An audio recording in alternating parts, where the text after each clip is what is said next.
Mr. President and members. It's our great pleasure tonight to introduce John Milford. Many of you will know John. He, until quite recently, was a member of the club, but is finding the Monday lunches a little bit of a struggle in his new role. And so he's a member in spirit, as he tells us. So we all know him very well, both because of that and also because of his columns in the newspaper and your highly visible presence in the city. So we feel we're very fortunate tonight, John, in being able to listen to you. John is now the Chief Executive of the Wellington Chamber of Commerce and Business Central. He has extensive experience in the retail sector, as you all know, including roles as Managing Director for 8 years at Wellington's Kirkaldy and Staines. He's been General Manager of Australia for Repco, General Manager CEO of Noel Leeming, General Manager of Farmers Trading Company. John's also had a further 20 years in department store and duty-free retail management in the UK. Prior to this appointment as Chief Executive of the Chamber of Commerce, John was on the board of the Wellington Chamber of Commerce since 2009 and was elected President in 2014. He's also a current trustee of Scots College, Wellington. John's lived in New Zealand for 22 years, including 11 years in Auckland and 11 in Wellington. He spent 2 years living in Australia, working in Australia. John Milford and his wife have 2 sons, both of whom attended Victoria University. One is now a teacher and doing very well and is pleased to be called Mr. Milford for the first time in his life, which is nice. It's quite an ascent, isn't it? So look, colleagues, if you could please make sure your phones are on silent, and if you could help me welcome John Milford.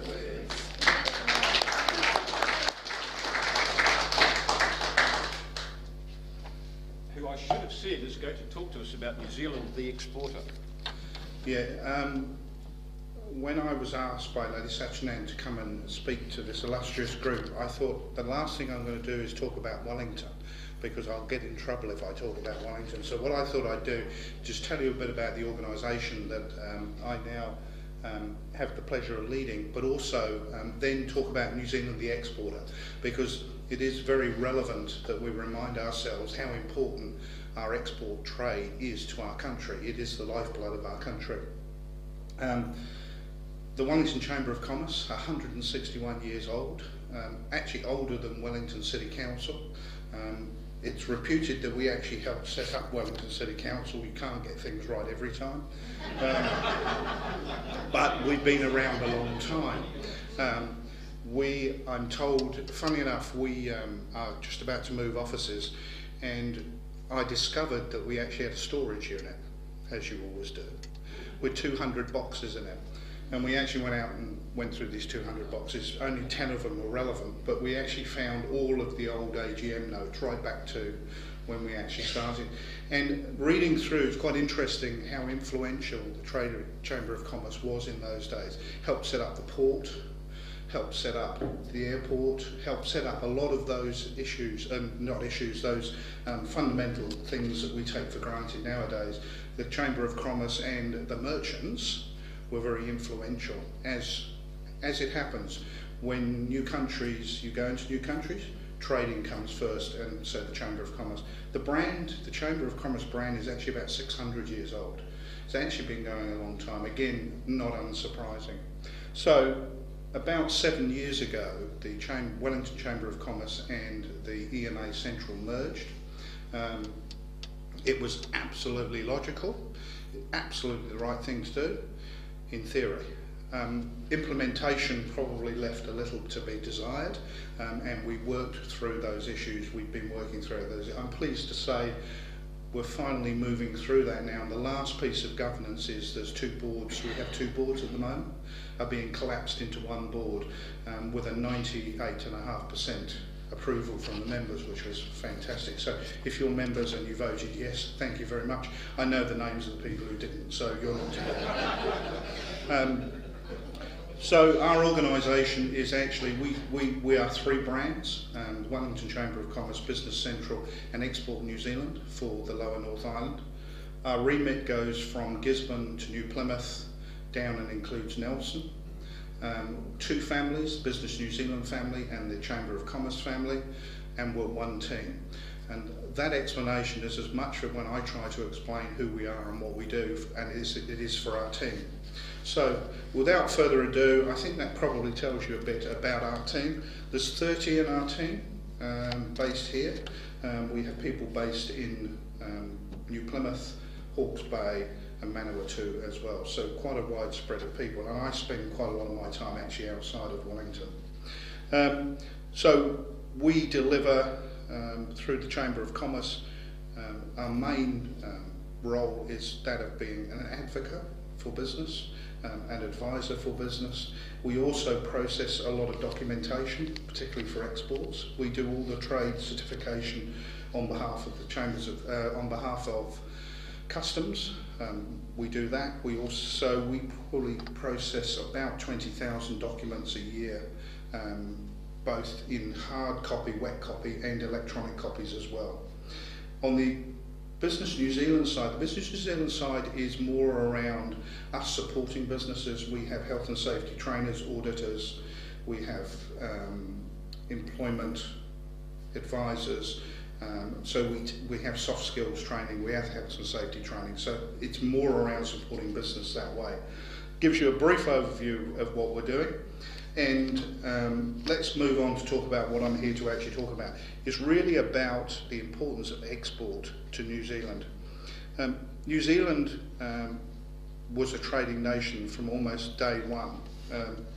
In fact, historians say that New Zealand's export trade began when a British Royal Navy ship probably took 200 kauri trees for spars from Doubtless Bay, Northland and the Coromandel Coast in 1794. That was our first export. As you know, New Zealand's primary trade used to be with the UK. How things come, what goes round comes round. In its peak in 1940, 88% of our exports actually went to the UK. Following the UK's decision to join the common market, we were first forced to diversify. And a lot of exporters and businesses I talk to say that was actually a pivotal moment in their decision for how they would conduct their business going forward. So it was pretty brutal at the time, but actually New Zealand's become a much healthier place for that. Our international trade has flourished. Steady growth in quality and quantity of what we export, formation of distinctly New Zealand brand of exports. You'll always find New Zealand products wherever you go. I travel quite a lot now in my role, and it's amazing where Whittaker's turns up, William. The value of our trade, again, I've got numbers here, and if the numbers are too much, tell me to stop. Our surplus for the year ending December was 3.7 billion. Our total goods and services export, 70 billion, compared to 69 the year before. In that year, an $800 million increase in our exports in the last 12 months. Key areas of exports, again, you know them, dairy, meat, wood products, fruit, milk powder, butter, cheese. Butter and cheese were worth 11.2 billion to New Zealand alone. Meat was worth 5.9 billion, wood was worth 4.1 billion, and fruit was worth 2.7 billion to the country. Our top export destinations, again, you probably can pick them off. I won't test you. Australia is our top export destination. China's our second. New Zealand sent 2.7 billion dairy products to China in the last year. Interestingly, we probably think we're important to China. We probably think we send a lot of product to China. Actually, the total imports as a percentage to China from New Zealand is 0.4% of their total imports. So again, it puts the scale of what we think we produce, and we produce a lot of stuff here, but it puts it in concept about what actually we send to China.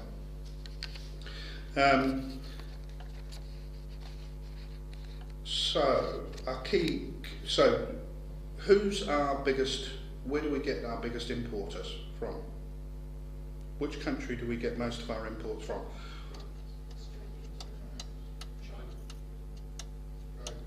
In fact, it's not a fair question because it's actually not one single country, it's actually a collection of countries, the common market, it's the EU. The EU is actually our biggest importer. We get more goods imported into New Zealand from the common market than we do anywhere else, followed by China. Sorry? No? Followed by China. And basically the reason, and again I see this when I go round to see my members, it's machinery, it's products from Italy, Germany, Switzerland, these sorts of places. It's cars, obviously, 45,000 cars coming from that direction as well. But it's amazing actually how much of that heavy machinery we bring in. If you go to the premium bacon factory in Carterton, which if you've never been to it before, you probably wouldn't have need to, it's a great little business they've got there. You walk around with the plant manager and he'll say that that's 5 million, that's 2 million, that's 1 million, just on machinery to process goods. I was up in New Zealand Pharmaceuticals in Palmerston North. Anyone know New Zealand Pharmaceuticals? Palmerston North? Anyone squeamish? No. So New Zealand Pharmaceuticals takes cow bile and produces it into tablets that we sell 100% export. They buy 80% of the cow bile from the world and they turn it into tablets. It's a great export business, and again it's in the middle of nowhere, it's out the back of Palmerston North. But they have drums like this, and when we were walking around, a blue drum like that, and they said, oh, there's 20,000 cows in there. So what apparently they do now, there's actually some scientists in the room. I know there's one sitting at the back. Now, apparently they extract something from it, which they then turn into a powder. They then turn into tablets, which apparently is good for liver and alcoholism and those sorts of things. And they export them all offshore. Fascinating. But I think the point I make, there's a very well-travelled group of people sitting in front of me. How many of you had heard of that great business that was actually set up by someone from Massey University? Fantastic business, but actually out there. But the really great thing is they're going to run out of cow bile. So what they're actually doing is developing something from a plant to replace it. And that's the really smart stuff that actually is happening. So that gives you one example of the great businesses that I get the opportunity to go and see. We've already spoken about our key imports, mechanical, electrical machinery and petroleum, of course. We import about 7.2 billion in vehicles, parts, accessories, 6.6 billion in machinery, which again is quite a big number, 4.1 billion in electrical machinery and 4.1 billion in petroleum. So European Union, Australia we've spoken about. Trade deficits. We actually don't have trade deficits with many countries. We have actually a surplus out of the 16 of the top 25 countries we actually trade with, apart from the EU, and we're hoping that with a trade agreement with the EU that will rebalance that. I mean, there are still big tariffs with the EU. So we've talked about trade, we've talked about how important it is to us. There's a bit of a John Key and Todd McClays are always fond of saying we won't get rich by selling to ourselves, and I think it's a bit of a mantra, and it's true. We are a nation of traders, we have to keep trading. Talk a bit about the exports now, food and beverage exports. Again, you will have all heard these, but I think it's really good to put them in context again and talk about them. We all know that we have, in a lot of parts of New Zealand, the ideal conditions to grow things for whether that's kiwi fruit, whether that's apples, whether that's beasts off the land, dairy, meat, seafood, horticulture, wine.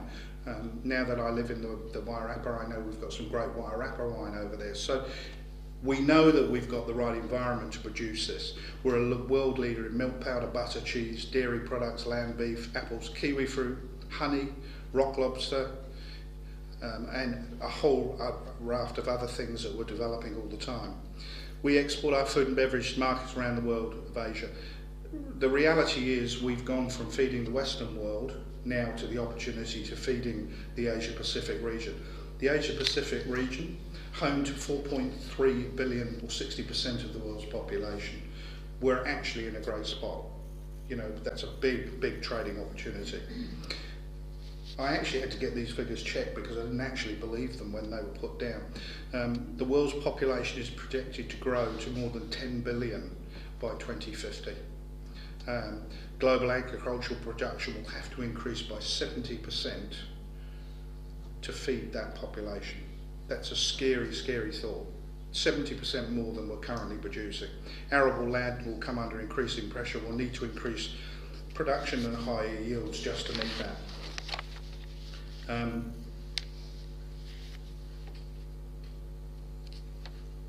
That just gives us, New Zealand, a great opportunity not to take forward what we currently do, but to get better at what we do, to get smarter at what we do, to meet that business.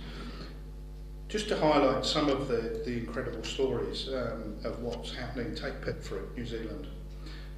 In 4 years, New Zealand's apple industry went from producing 16 million cartons in 2012 to 19.5 million cartons in 2016. That's a huge increase from similar volumes of land, but just actually doing the job a lot better and a lot smarter.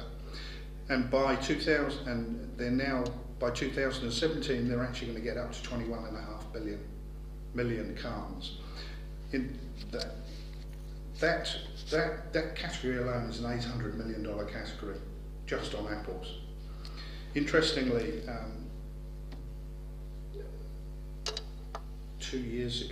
last year in the Hawke's Bay, they actually left $18 million worth of apples on the trees because we didn't have enough people to pick them. And I know there's a lot of debate about immigration. I know there's a lot of debate about who should be let into New Zealand. But for me, it's criminal that $18 million worth of apples were actually left on the trees. I know there's a whole debate around bring the right people there, bring the people from other parts of New Zealand so they can pick them. I can tell you that industry has done a hell of a lot of work to try and, with MSD, to try and get young people to go to the Hawke's Bay to pick apples. It's a tough job. Picking apples 12 hours a day, 50 kgs on your back is a hard job. And actually, we haven't got, unfortunately, the people who are there to do it. Now, fortunately, government listened this year and actually extended the work programme for another 1,000 pickers to come in. Now, again, look, you can argue why do we do that? We do that because this is actually our lifeblood, our exports. We do need to have that flexibility, and businesses need that flexibility. And that's not the only industry that needs flexibility as well. So the target set by government for exporters is to actually double by 2025 exports. The apple industry is well on the way to doing that by about 2021. Again, they've created whole new apples for a market. They actually have lifted their selling price by nearly 40%. So they're going for quality product, specially designed for a market. This is really the smart stuff that New Zealand is good at and needs to continue to do. Another industry to highlight is the wine industry. Our exports has increased in value over the last 21 years, every single year. For the year to November 2016, our wine exports were 1.6 billion. New Zealand wine exports have seen a market grow in key global markets, particularly the United States. It's our #1 market now, the United States. Again, some concerns about that from the current administration in America. What will happen to it? I suspect what will happen to it, if nothing will happen to it, because mostly it's West Coast. So I suspect we should be fine on the exports. Well, you know, our biggest state is California, and California doesn't seem to agree with the rest of America, so we're hoping that they'll carry on drinking our wine. But the Asian markets are also rising. certainly China and other countries in that district are picking up on our wine. They tend to like heavier red wines than the lighter red wines that we produce, but their taste is actually getting better. Getting better. No, getting more. What I should have said, more refined. More refined. But again, what this tells us is about our exports, we have to produce quality products. You know, if you can only feed 110 million people, or whatever the number is that New Zealand can feed, you might as well feed the 110 million that actually can afford to buy good quality product. You know, don't go for the mass production, go for the quality product. And I think that's what our exporters are realising. They're refining what the product is, they're refining the market, and they're focusing on that market, which is the way of the world. I think we've spoken about services exports. And again, I think this is an area that a lot of people talk about. Our services exports are growing. Of our top 30 exports, 7 are service exports, and out of the top 10, 3 are services. These include, obviously, business and personal travel, making up 10 billion. It's the largest single export earner for the country. Education, 3.7 billion. And air transport, 2.1 billion. Interestingly, in that 3.7 billion education, the 70,000 immigrants that come into this country, which is the headline, a lot of those are actually international students. They're actually under there. So are returning Kiwis and returning and Australians. So, you know, those are sort of headline statements that are made actually discredit what's actually what makes those numbers up. So we've spoken about services. Our value of our services to OECD countries has increased by 20% in the last 5 years. Similarly, our service exports to Asia Pacific areas have increased by 30% in the last 5 years, and by 40% to the EU. So again, our services are an integral part of our business. And who are our service exporters? Becker, Optus, these sort of companies that you don't necessarily connect with being exporters, GHD, all of these sort of companies are actually earning export dollars for us. We've talked about our international student. This is again a very important thing for us in Wellington. Value 3.8 billion. A direct contribution to DBE, meaning solely tuition fees, were placed at 1.9 billion. So that's a pure amount of fees that are actually coming into our universities. And contribution to GDP, including wider costs such as accommodation, food, was placed at 4 billion. Again, the spin-offs from our international students coming in. Plus, of course, we're bringing the brightest, the smartest one to this country, and hopefully some of them will continue to stay in this country. And even if they don't stay in this country, they've become fantastic ambassadors of this country when they go back overseas. The total employment just attributed to international students is 32,000 jobs. That was up from 28,000 2 years ago. So again, an important component of what's happening here in New Zealand. Now, with the risk of getting the for all, TPP, it wouldn't be inappropriate if I didn't mention TPP. TPP 11, as it's now called. Obviously, America has made their view quite clear on their position today, maybe tomorrow, of where they stand as far as TPP. It's clear from discussions in Japan that it is not all off the table. In Hanoi, at the APAC meeting, the trade ministers and prime ministers decided that there is still some opportunity for TPP 11. Again, why is it important and why should we be looking at that? Japan, the third largest economy in the world, has some of the largest tariffs that our exporters face, 40% plus in the meat industry, plus tariffs across a lot of other areas as well.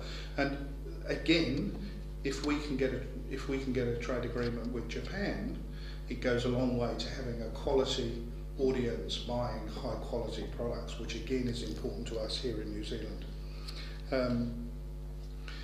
So TPP,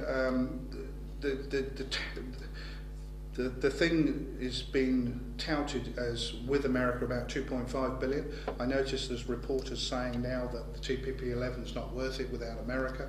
Well, you just look at some of the tariffs in some of those countries. It is worth it without America. And to be honest with you, if Japan steps up to the mark, and actually we can pull this off, it will be very beneficial for this country, and I think it'll actually surprise the States as well, but we'll see where we go from there. The other thing just to briefly highlight is the Trade Agenda 2030. Again, some of you may have noticed the Prime Minister put a new trade agenda out, 2030. This, in fact, we'd had a trade policy for the last 15 years. Minister Grosser was very instrumental in what that trade program was. It was time for a refresh, time for an update. So that happened. The 2030 agenda now includes opening of new embassy in Dublin, interesting, Ireland, High Commissioner in Colombo, Sri Lanka, $35 million to the Ministry of Primary Industries to focus on boosting the value of our primary exports, including trading non-trade tariff barriers, and I'll come to those later. Yeah, and a number of other grants to strengthen MFAT and NZTE. These organisations do a fantastic job for New Zealand. New Zealand Tourism, it'd be inappropriate if I didn't mention them, Kerry, but all of those three agencies do a fantastic job. And again, I didn't appreciate it until I actually visit those countries and talk to those New Zealanders who are out there actually doing the job for us all over the world. So new funding of 83 million for those trade initiatives from government, which is welcomed. Just spend a bit of time, almost coming to the end, spend a bit of time talking about non-trade tariff barriers. This is probably one of the key issues that exporters have now. It's one thing to do a free trade agreement with a country, but actually if you then try and trade with that country and barriers get put in the way for you actually doing business, it negates the free trade agreement. Interesting, we have a company in Lower Hutt that makes fire engines, Frasers, make great fire engines. The new Australian High Commissioner asked us to bring some businesses into the room to talk about doing business in Australia. Well, the gentleman from Frasers was illuminating, because he's been trying to sell his fire engines in Australia for years and years and years and can't sell them. And why he can't sell them is because the state has different regulations or different ways of viewing the free trade agreement that we've got. And it just demonstrated to me that, you know, you can have all the agreements you have, but if there's things that get in the way of you implementing them, then we can't benefit. So we were delighted, the export community, when government agreed to focus on non-trade tariff barriers. Government, in our view, had been doing a great job with its trade team focusing on getting trade agreements. Not enough resource was actually put into fixing these non-trade tariff barriers. You know, the tariffs have fallen significantly over the last couple of decades, but the recent launched trade strategy, Trade 2030, recognises that we need to get rid of these trade tariff barriers. Non-trade tariff measures imposed by individual countries, biosecurity, food safety standards, labelling requirements, import measurements such as customs checks or imports licensing, and a range of other rules and regulations are the method that countries use to impede exporters exporting into their country. In fact, an exercise that was done by the New Zealand Institute of Economic Research has calculated that exports lost to non-trade tariff barriers is running at $6 billion a year. So this is money that we could be earning if those barriers weren't in place. So again, a real opportunity for us to focus on that.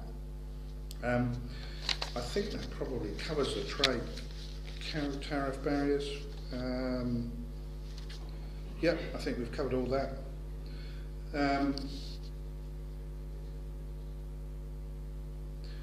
Just again, we have to mention a number of those organisations that are out there doing the work for Catherine Rich, who runs the Food and Grocery Council, is doing a great job on behalf of exporters out there. She's out there fighting the battle. And again, one of the roles that we do is that connection and that networking between businesses and these various entities that are out there trying to get information to do the job. Look, to conclude where we're at on exporting, we're in a pretty good place. I am really amazed every time I go and visit the members in the region, all my different members who are doing, like the New Zealand Pharmaceuticals, like Premier Beehive in Carterton, our great sawmills that we've got, and wood processing plants we've got. There are Pacific Helmets. How many of you heard of Pacific Helmets? Oh, more than many. Doing a great job in Wanganui. They make helmets for emergency services and they sell them all over the world. It's a $100 million business in Wanganui, selling firemen's helmets to the New York Fire and others. But these aren't companies, there's just some examples of companies that are doing a fantastic job.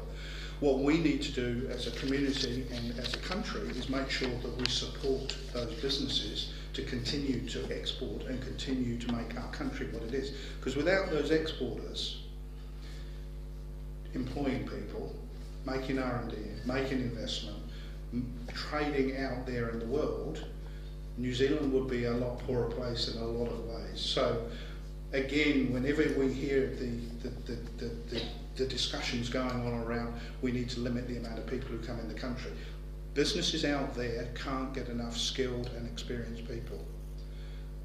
That's the reality.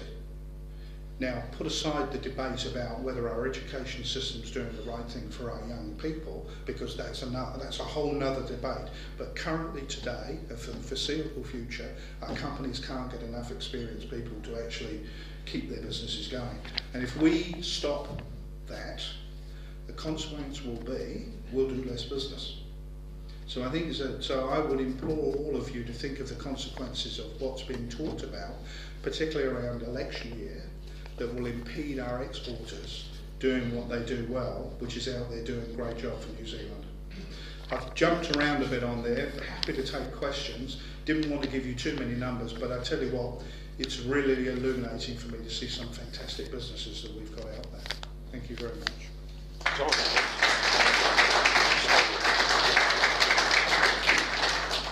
Thank you. Roger. John, Roger Blakely, very interesting, thank you. Why are we still exporting large volumes of raw logs out of centreboard?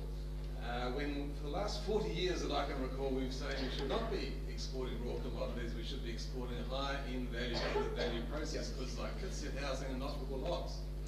My understanding is the cost of actually turning that wood into something and putting it into containers and getting it somewhere is not viable. It's cheaper, the cost of labour is cheaper in China to convert there than here.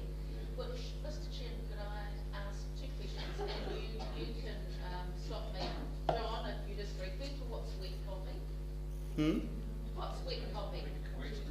You said dry copy and hard copy, or soft copy. Wet stamp. Wet stamp, you mean export documentation? Yes. So wet stamp is when you wet stamp something and electronic search is when you do it online. Is that what you... You said there's soft copy and hard copy and wet copy. Oh, I was mistaken. I'm glad your normal sharp mind. I've forgotten what it was like to have you around a board table.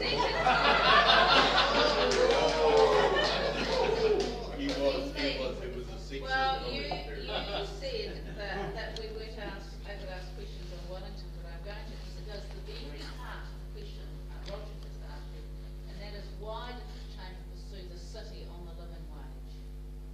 Why didn't we pursue the strategy on the living wage?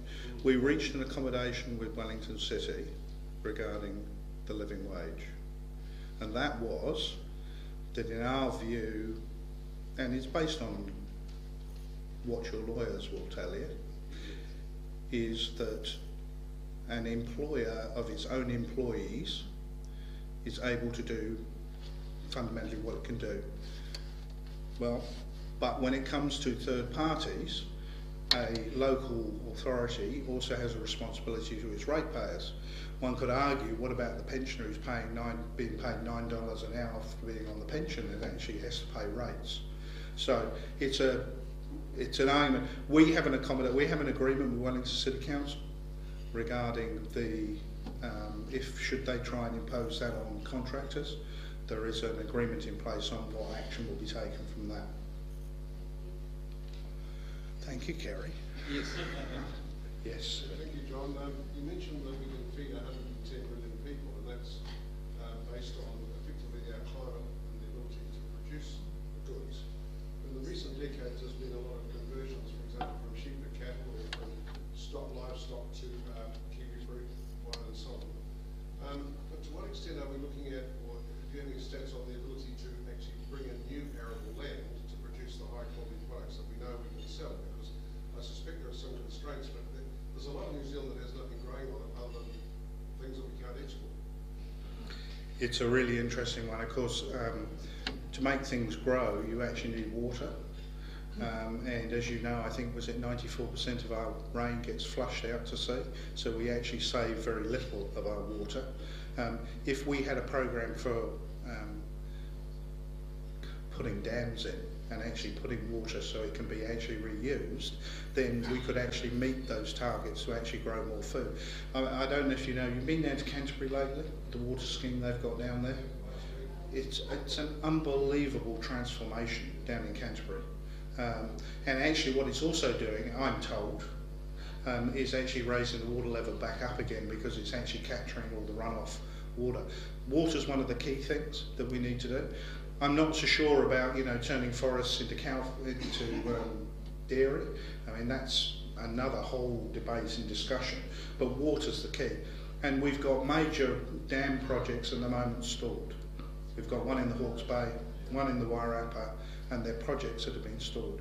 And I don't understand, look, I understand the arguments about what changes that's there because it gets covered with water, but ultimately the rules around how that water's used and the outcomes from it can be regulated, but you haven't got the water, you can't start with anything. Lee. John, as a dairy farmer's daughter, on the one hand there's fantastic export potential in the agricultural sector, but there's also the problem of the political view of pollution and so on. What have you seen around the place to cheer us up about that balance? We work very closely with fed farmers, and we know what they're doing. The farmers, look, they're New Zealanders like everyone else. They want to care for this country as much as anyone else does. And what I can say is we've seen a lot of investment. Things like putting fences along all the racetracks and streams. There's a lot of investment going back into. Regulations are tough now. I mean, if you go into the farming community, yes, you're right that the cows produce their byproducts and all of the fertilisers we use to keep the grass growing. But actually farmers also do a lot back. They know they've got to, and they know they're on a time frame. They know they've actually got to make that investment back in how they manage their resource. Because as I say, you know, farmers are like us. They want a clean, green New Zealand. I know they're not always portrayed that way, but I can tell you a lot that I meet are. Helen.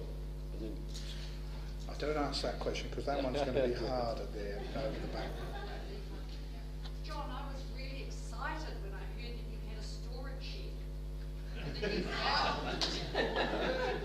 for AGM minutes and other minutes, and I'm just wondering what you realise. But this is not funny, this is serious because it's about our history. And did you know that the Alexander Turnbull Library may well take them and store them and keep them really safe? Thank you. It's not a question, it's a statement. I know they did with Kirk's records. So Yeah, that'd be exciting. yeah, so we'll make sure that we do that. I mean, We can help to sort them out. Yeah. Yeah, Anthony.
look, it's a really interesting one, and we obviously go to bat for businesses where we can. There are certain rules, and the interpretation of those rules are interesting a lot of the time. It's a difficult one. We and again through Business New Zealand are making the case for businesses all of the time, and also representing to regional councils about our views on their remit, because it's a bit like everything, isn't it? People's remits are what they think they can make of them and where they think they should be, and are sometimes wider than they should be, and the reality of what they're empowered to do. So it is our job to be, if you like, a reminder, and we do that on a very regular basis and go back and say, look, this is our view. And as long as we can have a conversation and a debate, then that's the main thing. But the Hawke's Bay is an interesting one at the moment in more ways than one. Richard.